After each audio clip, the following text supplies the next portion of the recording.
कनिका एक 16 वर्षीय लड़की है जो स्कूल जाती है।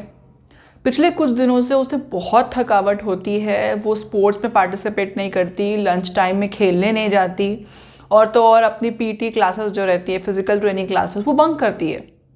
उसको सुबह स्कूल जाने के लिए बेड से उठाना और तैयार करना उसकी मम्मी के लिए एक हेडेक बन गया है। वो किसी क्लास में ठीक से ध्यान नहीं देती, उसके स्कूल से कंप्लेंट्स आने लगी हैं। वो लड़की जो 2 साल पहले स्कूल में बेस्ट ऑलराउंड स्टूडेंट का अवार्ड जिसको मिला था, आज वो किसी एक्स्ट्रा करिकुलर एक्टिविटीज़ में पार्टिसिपेट करने के लिए सामने से नहीं बोलती। और तो और उसके पेरेंट्स ने, उसकी क्लास टीचर्स ने, उसके फ्रेंड्स ने उसके बिहेवियर में थोड़े चेंजेस महसूस किए हैं। वो थोड़ी गुस्सा होने लगी है, चिड़चिड़ी होने लगी है, छोटी छोटी बातों पर गुस्सा करने लगी है। क्या आपने अपने आसपास ऐसा कोई इंसान देखा है, कोई बच्चा, कोई बुजुर्ग या आपका कोई दोस्त, कोई रिश्तेदार जो इस तरह की समस्या से गुजर रहा है, जूझ रहा है? क्या आप उनकी मदद करना चाहते हैं? क्या आप अपनी मदद करना चाहते हैं? तो आज का वीडियो देखते रहिए।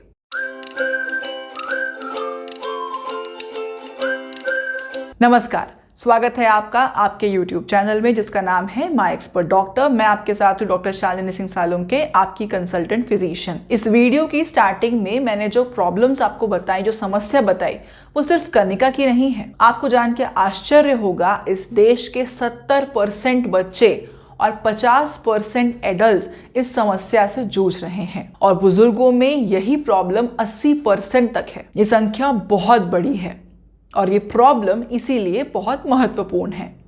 हम बात कर रहे हैं विटामिन B12 डेफिशिएंसी की। विटामिन B12 की कमी इतनी बड़ी समस्या है कि WHO ने 19 सितंबर से 25 सितंबर तक विटामिन B12 अवेयरनेस वीक मनाने का डिसीजन लिया है, ऐलान किया है।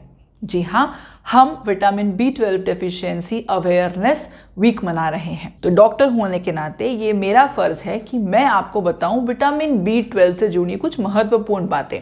तो आज का वीडियो इसी सिलसिले में बना हुआ है।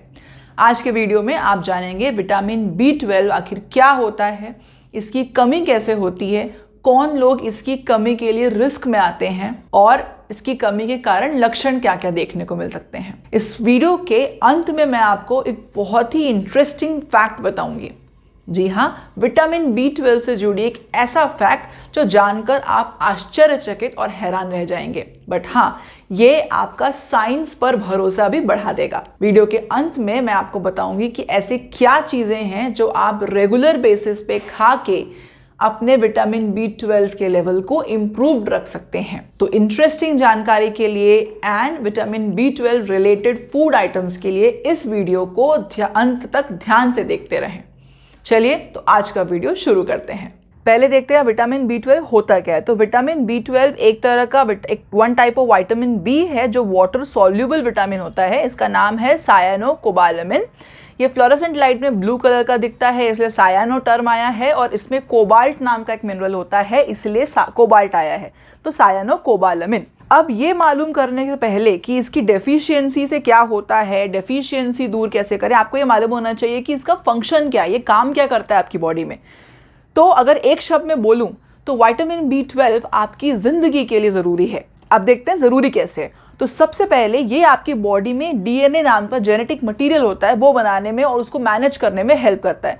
DNA क्या होता है? तो जो भी आप हो, आप कर रहे हो इस दुनिया में, आपका जो भी लाइफस्टाइल है, आपकी सोचने समझने की क्षमता है, आप में डिजीजेस हैं, जो कुछ भी है वो डिसाइड होता है आपके DNA से। ये एक तरह की कोडिंग होती है जो हम सॉफ्टवेयर में करते हैं, उस तरह की। तो आपका प्रोग्राम कैसा रन करेगा ये कोडिंग पे डिपेंड करता है। एग्जैक्टली वैसे आप इस दुनिया में क्या करोगे ये डिपेंड करता है आपके जेनेटिक मटेरियल या DNA में। इस DNA को रेगुलेट करने में और बनाने में विटामिन B12 का हाथ होता है। तो अब आप समझिए कि ये कितना ज़रूरी काम कर रहा है। अब ये कितना ज़रूरी है इसको थोड़ा और डिटेल में समझना है तो ये समझिए कि अगर गर्भावस्था के दौरान महिला के शरीर में विटामिन B12 की डेफिशिएंसी होती है तो होने वाले बच्चे या शिशु को विटामिन B12 की कमी हो सकती है, जिसके कारण उसकी बॉडी में डेवलपमेंट थोड़ी स्लो हो सकती है, उसका ब्रेन डेवलपमेंट स्लो हो सकता है और कई तरह की कंजेनिटल प्रॉब्लम्स भी डेवलप हो सकती हैं। ऐसा स्टडीज़ में देखने को मिला है। सो विटामिन B12 हमारी जिंदगी के लिए ज़रूरी है। इसके साथ साथ और भी काम है उसके। दूसरा नंबर है कि वो हमारे दिमाग के सोचने समझने की क्षमता के लिए बहुत ज़रूरी है, जिसको हम मेडिकल टर्म्स में कॉग्निटिव फंक्शन बोलते हैं। तो इसलिए वो इम्पॉर्टेंट है। तीसरा, हमारे बॉडी में आरबीसीज रेड ब्लड सेल्स बनाने के लिए और खून की कमी को प्रिवेंट करने के लिए भी विटामिन B12 ज़रूरी है। चौथा, हमारे शरीर में जो एनर्जी बनती है, जो ताकत बनती है, जिसको हम ATP एडेनोसिन ट्राइफॉस्फेट बोलते हैं, उसको बनाने में भी विटामिन B12 ज़रूरी होता है। तो यदि हमारी बॉडी में विटामिन B12 कम होगा तो ATP कम बनेगा, तो हमारे शरीर में ताकत कम बनेगी या एनर्जी कम हो जाएगी। पांचवा, हमारी आंखों में एक तरह की प्रॉब्लम हो सकती है एज के साथ साथ, जिसको हम मैक्यूलर डिजेनरेशन कहते हैं। इस मैक्यूलर डिजेनरेशन को भी बचाने में विटामिन B12 बहुत ज़रूरी होता है। तो अब ये समझते हैं कि विटामिन B12 की डेफिशिएंसी आखिर हमारे शरीर में होती क्यों है। तो ये इसलिए इतनी क्रूशियल विटामिन है, इतना इम्पॉर्टेंट विटामिन है, क्योंकि ये हमारे शरीर में नहीं बनता है।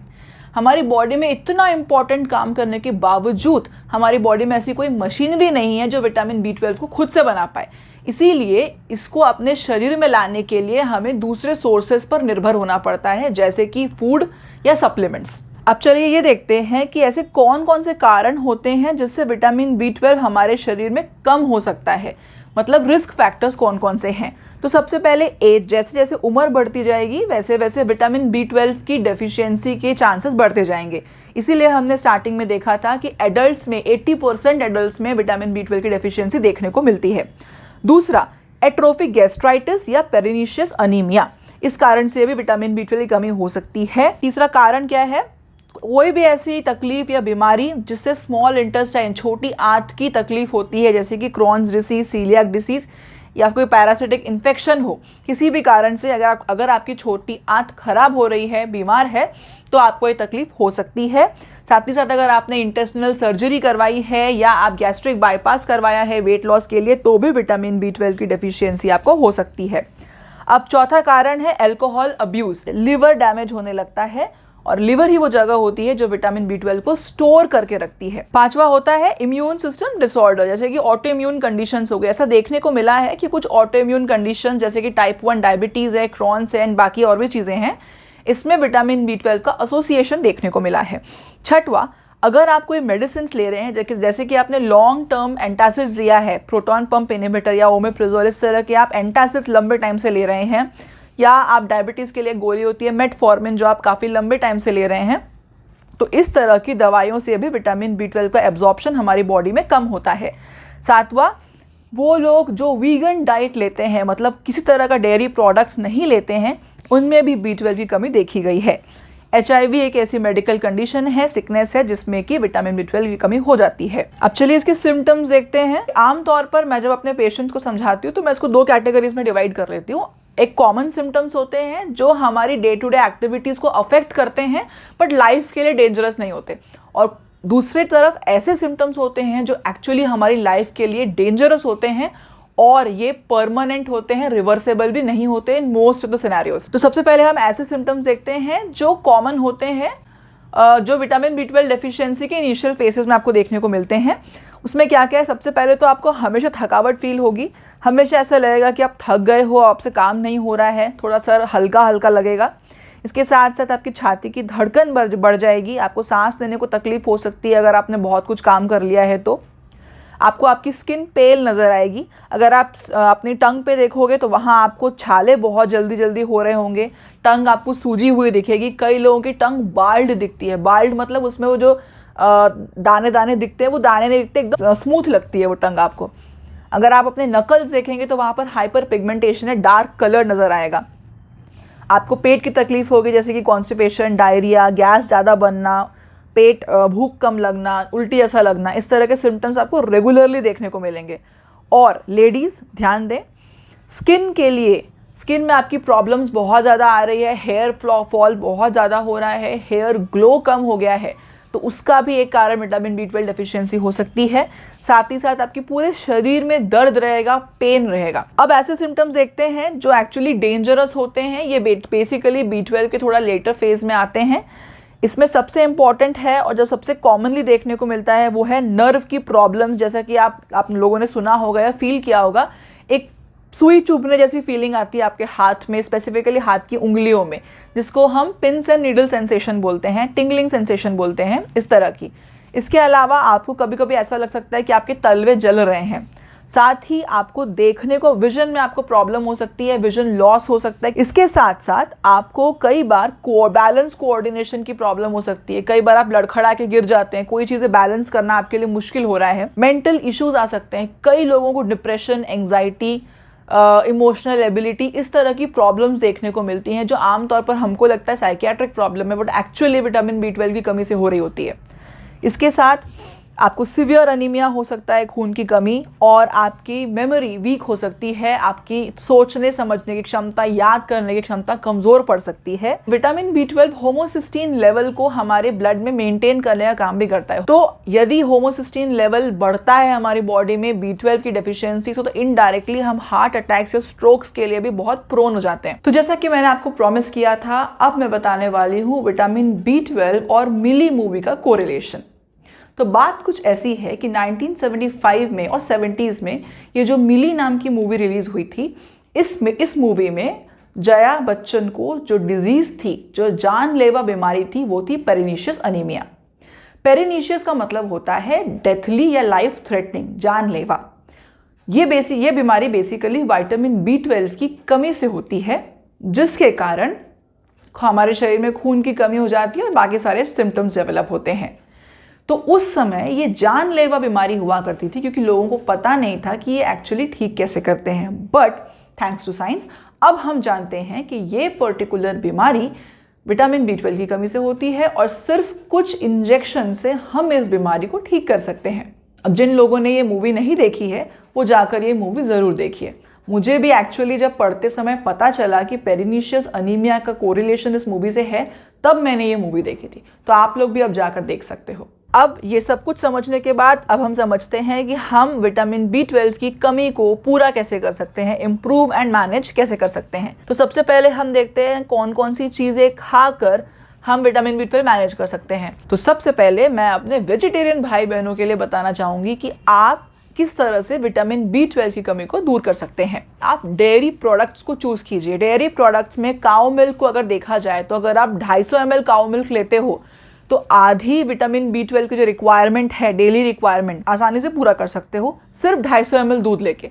इसके साथ साथ पनीर, दही, चीज़, ये ऐसे डेयरी प्रोडक्ट्स हैं जो आपकी विटामिन B12 की कमी को पूरा कर सकते हैं। अब इसके बाद आते हैं फ्रूट्स। तो एप्पल, बनाना, ऑरेंज, ब्लूबेरीज, आलमंड्स, ये ऐसे फ्रूट्स एंड ड्राई फ्रूट्स हैं। फोर्टिफाइड फूड भी होते हैं, कुछ ऐसे फूड प्रोडक्ट्स होते हैं, सेरेल्स या ग्रेन होते हैं मार्केट में जो विटामिन B12 युक्त होते हैं।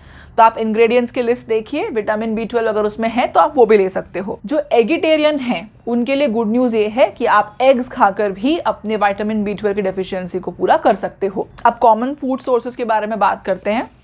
आप सब जानते हो मीट एंड पोल्ट्री प्रोडक्ट्स खा के आपको विटामिन B12 मिल सकता है, बट आज मैं आपको ये बताऊंगी कि इसमें से कौन सा पार्ट खा के आपको सबसे ज़्यादा विटामिन B12 मिल सकता है। तो वो है लिवर। अगर आप चिकन, मटन का लिवर वाला पार्ट खाते हो तो उसमें विटामिन B12 सबसे ज़्यादा स्टोर्ड होता है, इसीलिए आपको प्रोपोर्शनली विटामिन B12 का मात्रा ज़्यादा मिलेगा if you consume liver part of it. इसके साथ साथ फिश भी एक अच्छा सोर्स है। सो ऑल टुगेदर फूड के इतने सोर्सेज हैं जो मैंने आपको अभी बताया, जो कंज्यूम करके आप विटामिन B12 ले सकते हो। बट इसमें से कोई भी ऐसा फूड प्रोडक्ट नहीं है जो 100% आपकी पर डे रिक्वायरमेंट को फुलफिल करे, तो आपको कॉम्बिनेशंस यूज करने पड़ेंगे। अब हम सप्लीमेंट्स के बारे में बात करते हैं। तो यदि आपको लग रहा है कि आपको विटामिन B12 डेफिशिएंसी है तो आप डॉक्टर से पूछकर सप्लीमेंट्स ले सकते हो। अब सबसे बड़ा क्वेश्चन ये आता है कि हम ओरल सप्लीमेंट्स लें या इंजेक्टेबल्स। सो मैं आपको बता देती हूँ, रिसर्चेस में, स्टडीज में ये सामने आया है कि ओरल एंड इंजेक्टेबल ये दोनों ही forms of supplements equally effective हैं।